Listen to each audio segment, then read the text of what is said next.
Good afternoon. It's Wednesday, the 18th of July, 2018, just after 1 o'clock. Welcome to UK Column News. Your host today, Mike Robinson, myself, Brian Gerrish.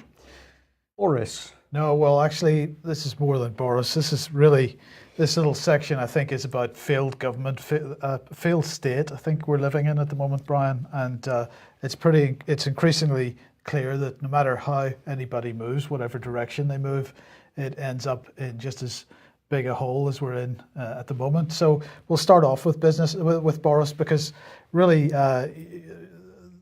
breach of the rules. We had breached the rules the other day when the white paper the statement on the white paper was being given by Dominic Raab, because the white paper hadn't been distributed to the Labour Party or other opposition members of Parliament in time for them actually to read it and have some questions to ask.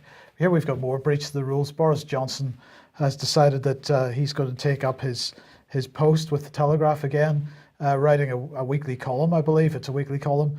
He gets paid £275,000 a year for this, Brian. I think that's pretty good. I think we need to up our subscription rate here at the UK Column, because we're clearly not paid enough. Yes. Anyway, £275,000 what he's paid for this. But don't worry, because he's giving Theresa the chance to run away from the Commons today before he gives his resignation speech. I'm not sure whether he's done that yet. Didn't get the chance to look at that before we came on air. But it's just ridiculous that he is in breach of the ministerial code, which says that he's supposed to wait three months after he leaves office and before he takes up any other post or any other position. So the Code of Conduct requires ministers to apply to the Advisory Committee on Business Appointments before accepting a new job. He didn't do that either, so he didn't wait for the 3 months, and he didn't apply to the Advisory Committee on Business Appointments.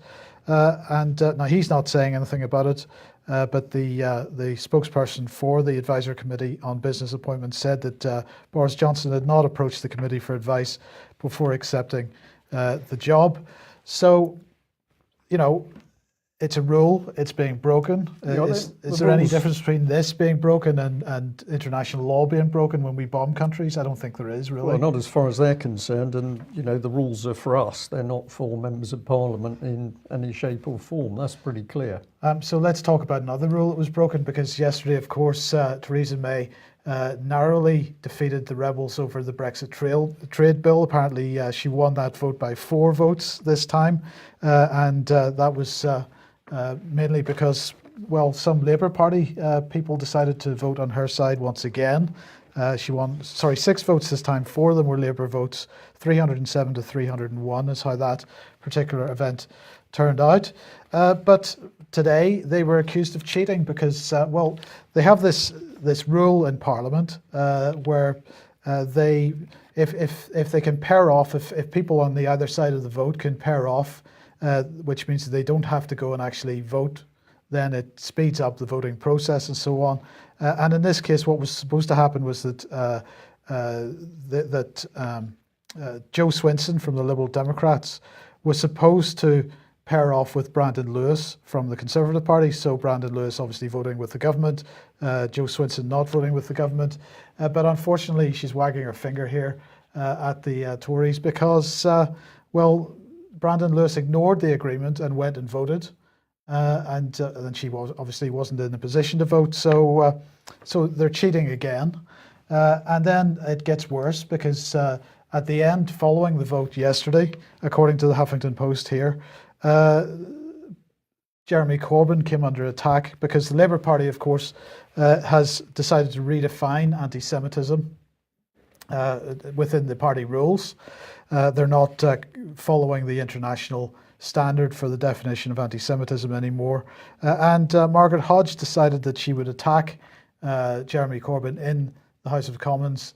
Now, apparently, the Speaker of the House didn't quite hear what was going on, but she basically said to Jeremy, I think it was more of a scream, really, at him. You're an effing anti-Semite and a racist, is what she said, in front of multiple witnesses. Apparently Jeremy Corbyn was quite calm about it. He said, I'm sorry you feel like that.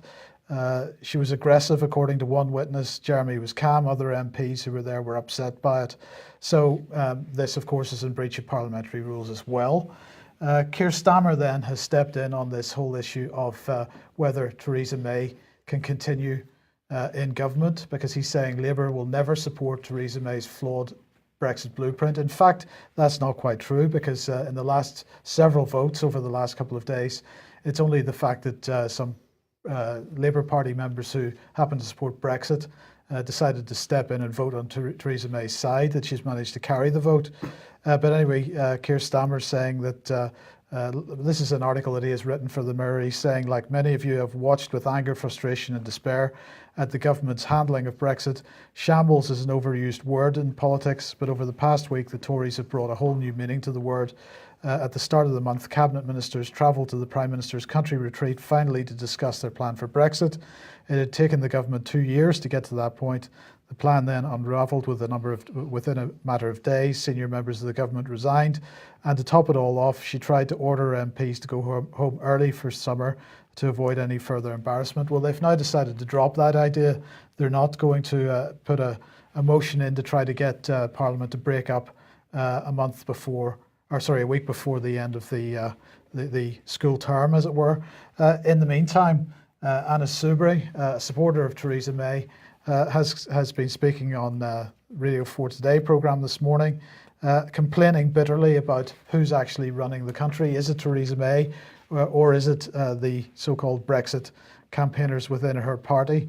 These nonsenses, she said, of threatening general elections and votes of confidence in the Prime Minister, and I actually said to the Deputy Chief Whip, bring it on, because I'll be the first in the queue to give my vote of full confidence to the Prime Minister.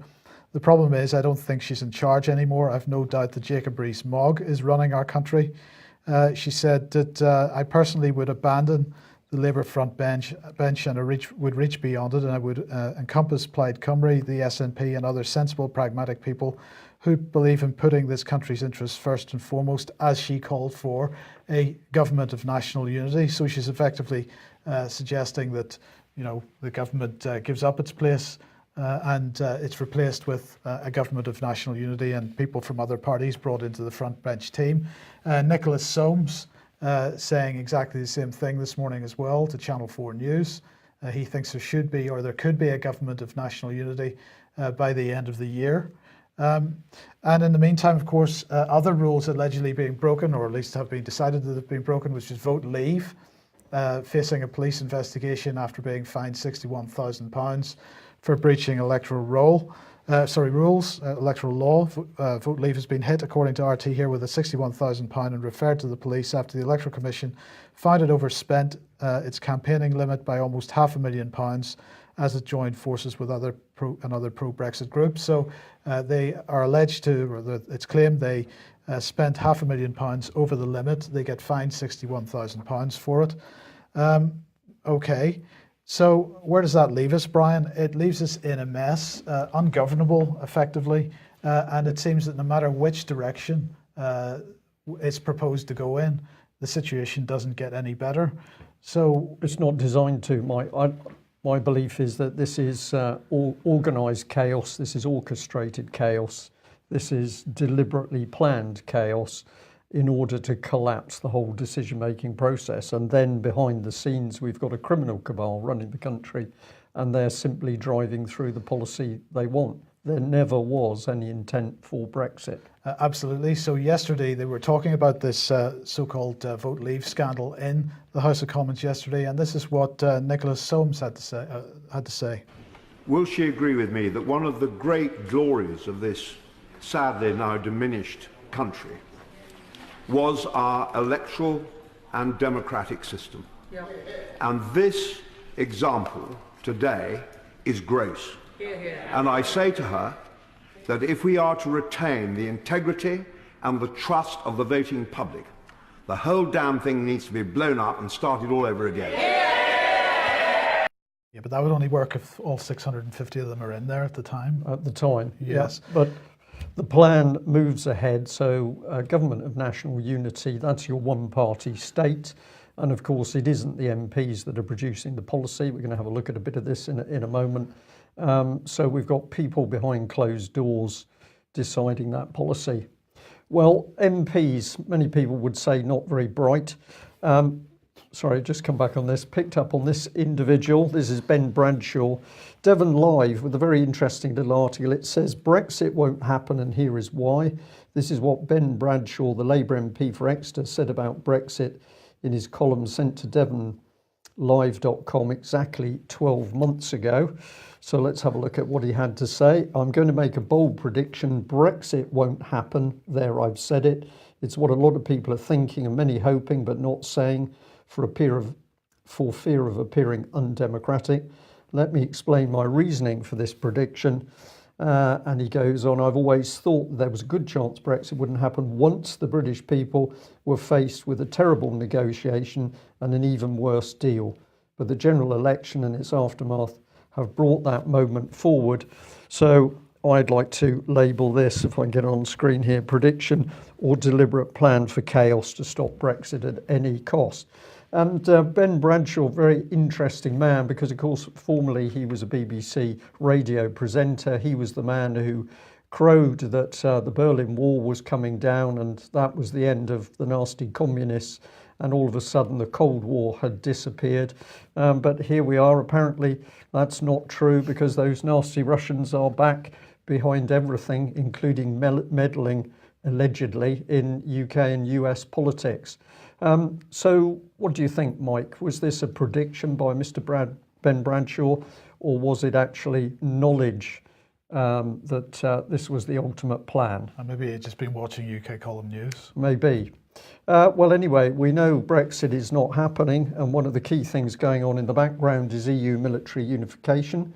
I'd like to say thank you very much to the eagle-eyed UK column viewer who spotted this one. UK military support to France, written statement made on the 18th of July 2018, made by Gavin Williamson, Secretary of State for Defence. I wish to update the House on the deployment of 3 CH-47 Chinook heavy lift helicopters to Mali to support French operations in the Sahel region, which I announced in a written ministerial statement on the 18th of January. All aircraft and personnel have now deployed and flying operations will begin shortly. We're committed to supporting our French allies in this armed conflict, combating terrorism and instability, as well as strengthening our military cooperation with one of our closest allies. So there we are, British taxpayers' money. We're supposed to be coming out of the European Union. We're supposed to be regaining control of our nation state and, of course, our military. But no, what's happening in the background is that we are fully integrating, unifying military wherever possible, particularly with the French. It's quite remarkable stuff, Mike. Well, and of course the treaties with the French and others don't just apply to the military. You know, this is one of the most interesting aspects of this whole chaotic discussion on Brexit, because, okay, there's focus on the main treaties, the customs union and so on, but at no point is there any discussion about these other smaller treaties that exist around the edges, which actually are extremely important to the overall picture. Because they lock us in. They lock us in, yeah. Absolutely. Yeah. Well, for those people who are not familiar with the Sahel area, I thought we'd just have a little look at a map on the screen. So essentially, this is a boundary area of, I apologise for the use of square kilometres there, 3.053, sorry, that should be million square kilometres. And a large number of countries are taken in this area. So we know that helicopters are going to one particular location, central Mali. But I just want to ask the question, what are they actually up to out here? So we will see. One of the things that UK Column has been pushing at our viewers and listeners for some time now is we are suffering the consequences, but who is making the policy? And as we've just heard at the start of our news today, the British government is descending into chaos, but somebody behind the scenes is still pulling the strings and making the decisions. Let's have a look at this organisation, which was flagged up to us a couple of days ago, the Horizon Scanning Programme Team. Horizon Scanning is about exploring what the future might look like to understand uncertainties better. And the UK government is is crowing about this in quite a number of places. So apparently it's not about making predictions, but systematically investigating evidence about future trends. Horizon scanning apparently helps government to analyse whether it's adequately prepared for potential opportunities and threats. And this helps to ensure that policies are resilient to different future environments. So we've got a horizon scanning programme team coordinating strategic horizon scanning work across departments, drawing on insights from experts in and outside governments to challenge our thinking. So note there that we're bringing in experts from outside government. Who are these experts? Not easy to see, but we're going to work on this and see whether we can pin some of them down at least. But here's the Horizon team. Responsible for coordinating work between departments and input from those experts outside the civil service, creating communities of interest around specific topics, improving cross-government horizon scanning, developing networks to gather and share information, bringing emerging issues to a senior level audience. So this is really incredible stuff. It's working on government policy, but they say, well, it isn't really. Let's have a look at the detail. How has this thing come about? Well, prior to 2014, we had a Cabinet Office Horizon Scanning Secretariat, and we had a Government Office of Science Horizon Scanning Centre. They merged March 2014, and that produced the Horizon Scanning Programme team. We've got a steering group, which is the Cabinet Secretary's Advisory Group. And if you don't know what these organisations are, I'm going to say we didn't until recently. Research it yourself, because there's a lot of questions to be asked here. So here's the overall chair. It's our old friend Jeremy Haywood, immensely powerful individual within government at the civil service. And the overall minister, the Right Honourable David Lidington, CBE MP. Now he's the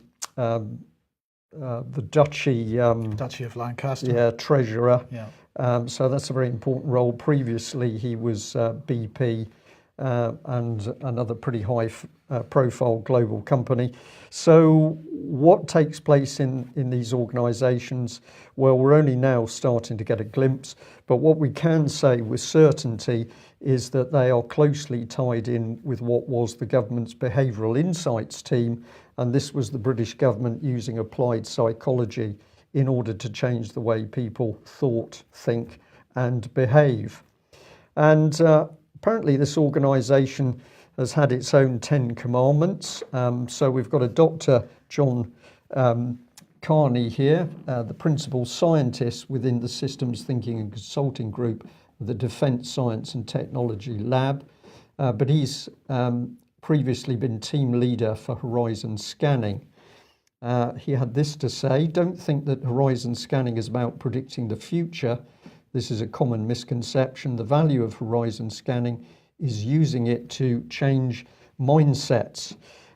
So that's a pretty powerful statement there, that these people, not all of them are in government, certainly not put in position of power via a democratic process, but they're working to change our mindsets. But we're not actually told how those mindsets are going to be changed. A little quip under the picture of him is that on his T-shirt in that picture, it says, "Not all who wander are lost," and this is loosely attributed to Tolkien.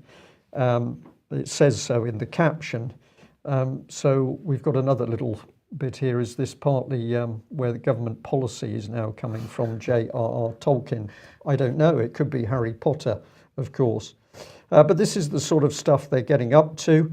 And the bottom one here caught my attention: social attitudes of young people. We can find one of their papers here. The interesting thing about this paper is that there's no authors mentioned on it. So they don't seem to want to say who actually put the thing together in any detail. But down at the bottom it says in capitals, "This is not a statement of government policy." Now this is a very interesting claim, because of course this material is clearly being used as the basis for government policy.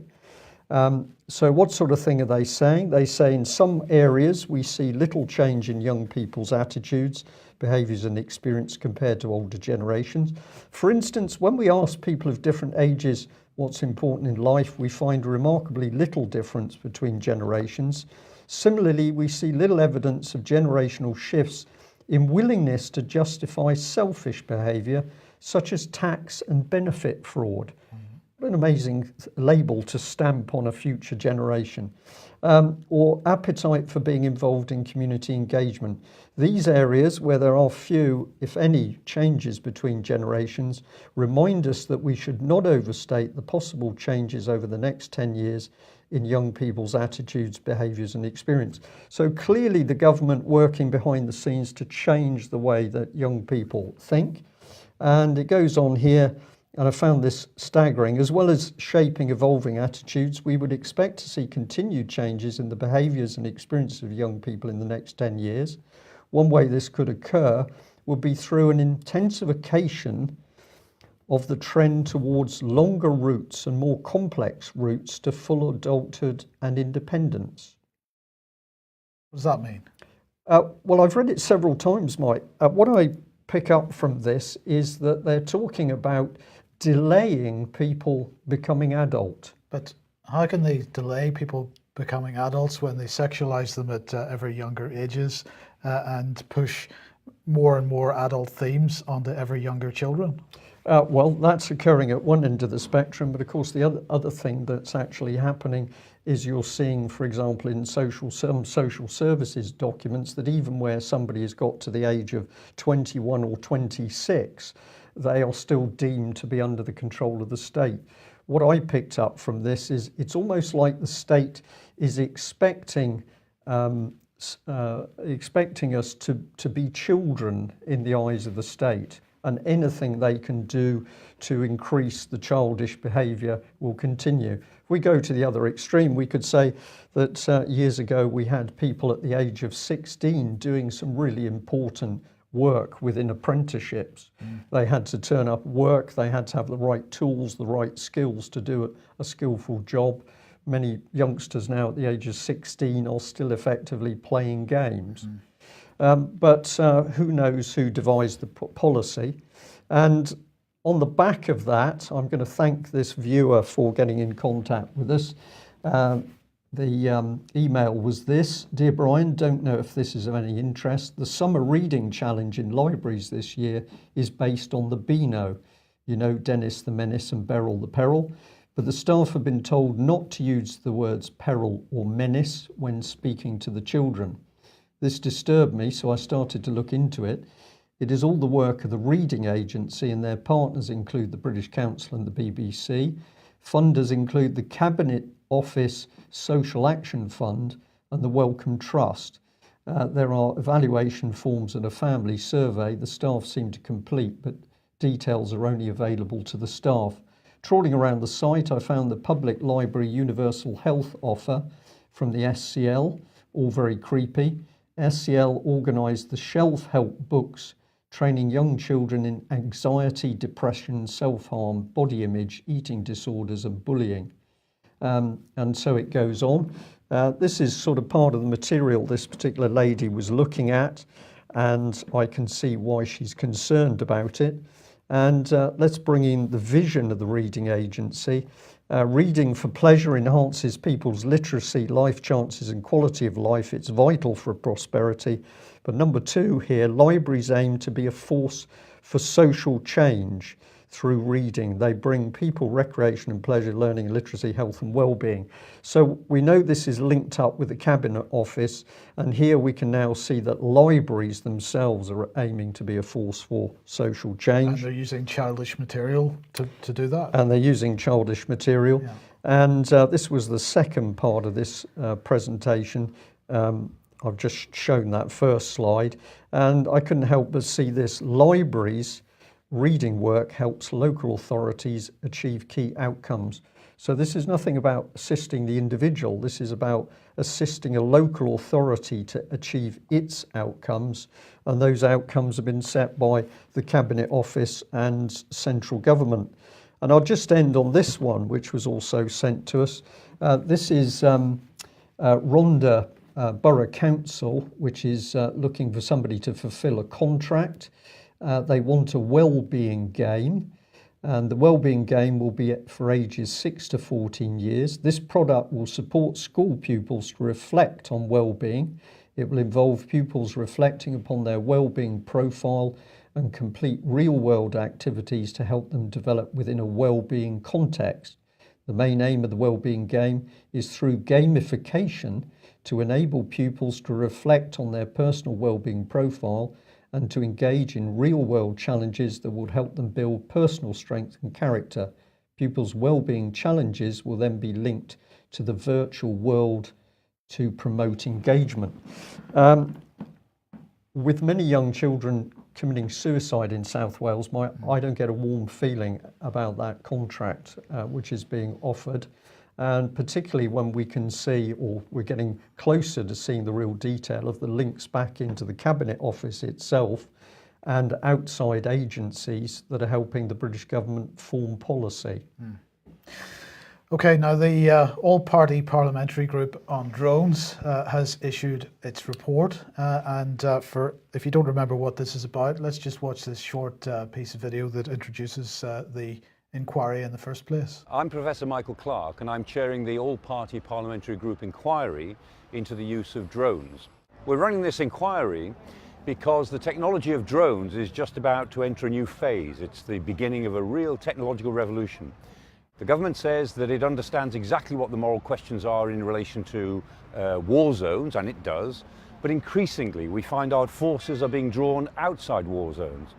The Joint Committee on Human Rights has already published a report saying that the government's very ambiguous on how it uses drones for targeted killings outside war zones. The government's replied to that report, but the reply, says the Joint Committee, is really inadequate, and a whole series of issues have not been addressed. Okay, so that little introductory video was produced 2 years ago. The inquiry has been going on for 2 years. They have just released the report, and here it is, the UK's use of armed drones, working with partners. It's available on the All Parliamentary Party Group inquiry website. You can get hold of that there. And they're saying that the use of armed drones is, one of the key points that they're making here is the issue of whether the UK and its use of drones is actually in breach of international law or not. So let's have a look at a couple of key quotes from this. A correct determination of whether a targeted individual is a fighter within an organised armed group that the UK is involved in an armed conflict with is also important for another reason: the risks related to the prosecution of UK personnel, targeting of civilians, persons who are not members of armed groups in situations of armed conflict, constitutes a war crime which is subject to prosecution domestically and before international courts, including the International Criminal Court. They say, let's see. It will come up. Yeah. Where is it? Yes, here we are. Where strikes are conducted in armed conflict and persons who are also civilians are targeted, this may amount to a war crime. Also, the risk of prosecution may be present where drone strikes occur outside the situations of armed conflict. And as he was highlighting in this, in that short video clip at the beginning there, this is something that they were particularly concerned about, the use of drones outside situations of armed conflict. So let's go on then. It says, the possibility of criminal prosecution for complicity in murder also arises for all those UK personnel who have a role in assisting or facilitating the use of lethal force by coalition allies, such as the United States, which has a much wider approach to the use of lethal force outside of armed conflict. Such assistance might take the form of logistical support, for example, permitting US jets to use UK air bases, or the provision of intelligence about targets gathered by UK surveillance and reconnaissance. So they're not mincing the words here, Brian. The risks of Britain having been involved in and continuing to be involved in what would be considered war crimes, and the risks of Britain operating outside international law are absolutely highlighted.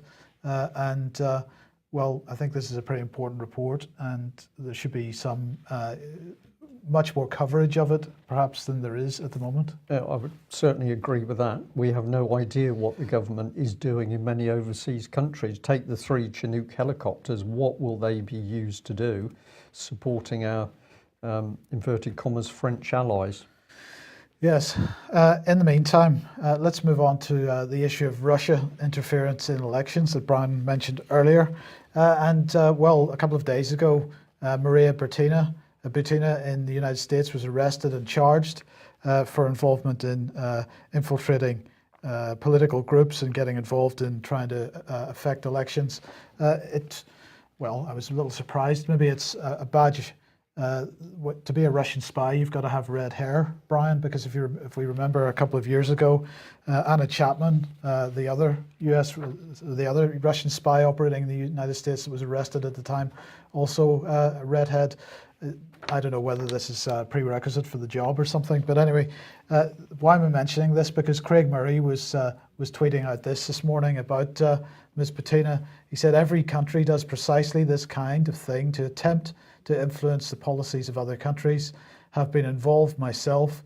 The United States does more than any other country because they have the most resources. Massive hypocrisy by the United States in charging Ms. Butina. And he pointed out this WikiLeaks leak, CIA espionage orders for the 2012 French presidential election. Brian, this is something that Britain, the United States, every country in the world is involved in. And to suggest that Russia is doing anything outside the norm is ridiculous. Alone in doing it Yes. is ridiculous. Well, it's also gross hypocrisy, which is something that comes up continually with the UK and the US government at the moment. Well, let's go on with some gross hypocrisy. So here we go. The second Novichok 2, the sequel, continues to get more ridiculous. So this is a Mail Online headline, and they're claiming an exclusive here. Novichok victim Dawn Sturgis died after spraying nerve poison that smelled of ammonia from a perfume bottle onto both wrists, her boyfriend reveals. So this is apparently Charlie Rowley, who's still critically ill in hospital, has had a telephone call with his brother. Didn't Miss Skripal have a telephone call with her sister? Wasn't that something, or cousin? Something was going on there. She did indeed, yeah. So lots of information going out via telephone calls while people are apparently critically ill in hospital. Apparently Charlie has remembered that Dawn had sprayed the perfume on both her wrists, and he also vaguely recollects there being an odd ammonia type smell from the bottle. Now, in any of the coverage that I've seen about the potential smells associated with Novichok, ammonia was never one of them. Possibly chocolatey sort of smell and so on, but not ammonia. But anyway, the key thing that here from this story apparently is that they had been walking through the centre of Salisbury pretty close to where the Skripals had been found, apparently, and that they had found this bottle of perfume is what this article is attempting to claim, and that they took the bottle of perfume home, where Dawn then decided to spray her wrists with it. So they picked it up off the ground in the centre of Salisbury, close to where the Skripals had been. And apparently, despite the fact that all the areas that the Skripals had been allegedly searched by people in hazmat suits, this particular perfume bottle was not found, has sat around for several months, and has been picked up by Dawn Sturgis. And she then sprayed herself with it. Does this sound like a likely story? It doesn't sound likely, it doesn't sound believable to me at all. But of course, my mind goes back to the fact we were told that it was absolutely certain that the Novichok had been put on the door handles of their house, and that they touched the military-grade nerve agent. They then went for a drink for a couple of hours and had a meal and then succumbed to it. Now we've got a woman spraying herself with Novichok from a perfume bottle. Well, maybe the perfume was sprayed on the door handles. Okay, all right, possibly. But to me, there's nothing clear about this story at all. And of course, we had no proper decontamination of the area in Salisbury immediately after the incident. There was no proper boundary secured. There was no search within that boundary. We had trucks and wagons and cars that had been involved with it. being transported freely across the city, and we even lost a couple of those vehicles for a few days before all of a sudden they were found. Then they had to be decontaminated. So an utter shambles, a pack of lies by the British government. I can accept people have died, I can accept that, and been seriously injured, but what exactly has driven this, I don't know. But to try and label it on the Russians, to me, does not seem to fit somehow. Well, let's come on to the subject of Britain's involvement in the psychiatric gulag. And this is just a brief update on Peter Hofstra that Alex Thompson in particular has been mentioning. And we've got a part of an email here which is giving us a little update, so I'll read this out.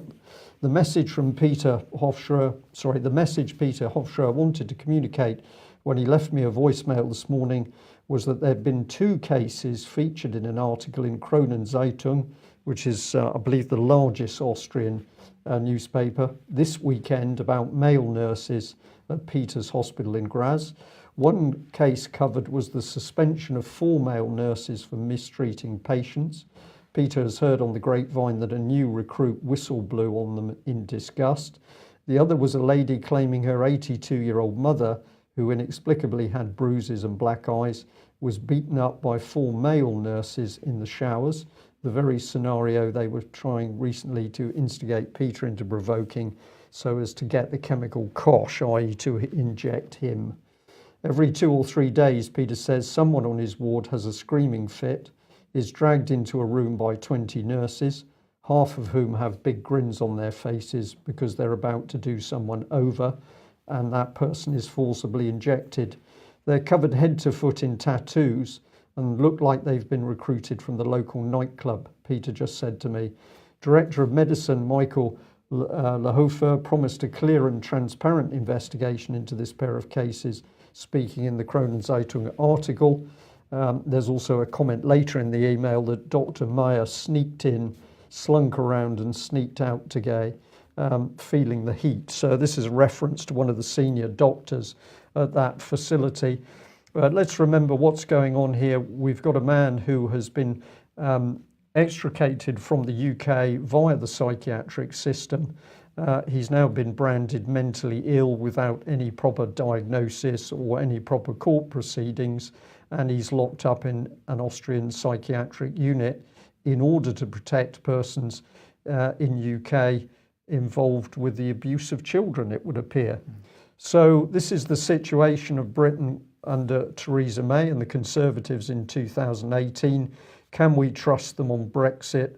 I don't think so. Can we trust them over the Salisbury poisoning incident? Certainly don't think so either. If the British government is prepared to go to these lengths to keep people quiet because of what they know.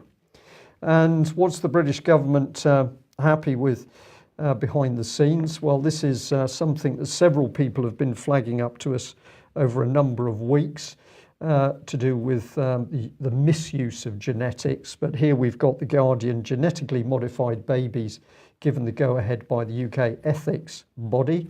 The Nuffield Council on Bioethics says changing the DNA of a human embryo could be morally permissible if it's in the child's best interest. You note there, Mike, the mismatch between the main heading and the start of the article, because even if we disagree with what the article is saying, they have not given the full go-ahead. What's the definition of the child's best interest? I mean, for example, would blonde hair and blue eyes be considered to be well, in the child's best this interest? is the worrying thing about all this. This is a couple of paragraphs from the article. The creation of babies whose DNA has been altered to give them what parents perceive to be the best chances in life has received a cautious green light in a landmark report from a leading UK ethics body. And here we are. The Nuffield Council on Bioethics said that changing the DNA of a human embryo could be morally permissible if it was in the best interest, and did not add to the kinds of equalities that already divide society. And it's that little thing that gives you the idea that actually they're looking for something wider than simply a medical corrective treatment for the child. We're talking eugenics here? We're talking eugenics. Now, this lady is quoted in the article, and she's picking up on this pretty strongly. She says they dispense with the usual pretense that this could, or in their estimation should, be prevented.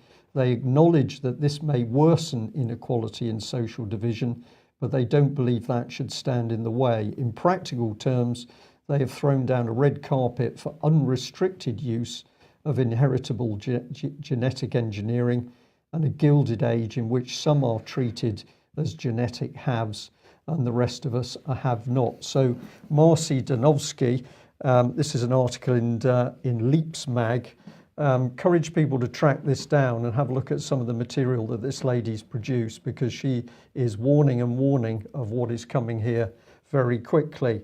And this is part of this story in a wider context, because Leaps Mag here talking about hacking your own genes, a recipe for disaster, and they're focusing on a biohacker called Josiah Zayner, and they say he's hardly coy about his goals being larger than Popeye-like muscles. I want to live in a world where people are genetically modifying themselves, he told Fast Company. I think this is like literally a new era of human beings. It's going to create a whole new species of humans. And the article is pointing out that he's there in a laboratory messing around with this kind of technology. And in a quote to The Guardian, he says this, or it says this, I beg your pardon, yet Zayner is all for it. In an interview with The Guardian, he comments, DNA defines what a species is, and I can imagine it won't be too long into the future when the human species almost becomes a new species because of these modifications. We want to grow as a species and maybe change as a species, whether that is curing disease or immortality or mutant powers is up to you. So The Guardian pushing this very strongly. That quote takes me right back to what you were saying a few minutes ago about adults behaving like children. This is pathetic. He's living in a dream world of Hollywood movies with mutant powers. With mutant powers. And if you follow the line of the Guardian articles, I would say that the Guardian is helping to push the idea that all this is acceptable. This is all where the future's taking us. And if it wasn't for the lady scientist warning about where this is really going, where are these ideas coming from through into government, through the scientific panels, the horizon scanning, and then that's being formed into policy. And perhaps we'll just end on this one, which I had Melanie Shaw in mind, but the Mail here reporting that a transgender prisoner who was put in a female jail despite not having sex change surgery has sexually assaulted 4 women inmates. And have now been moved to a male prison. And what the article says is that there's about 128 transgender people in UK jails. That's out of a total jail population of circa 80,000. But the state is now moving forward with this transhumanist agenda. This is where we're going. We're going to get rid of the true identity of male and female. You can cross over. You can be in between. You can be a woman one day and a man the next. And here we see that common sense has absolutely gone out of the window, because what is essentially a man was put into a female prison with those disastrous consequences. So what are we seeing? Are we seeing a breakdown of intelligence, or are we seeing the effect of these new government change policies coming through? I personally think it's the latter. Indeed. Well, we'll end there for today. Thank you very much for joining us, and we will be back at the same time tomorrow. Bye-bye. Bye-bye.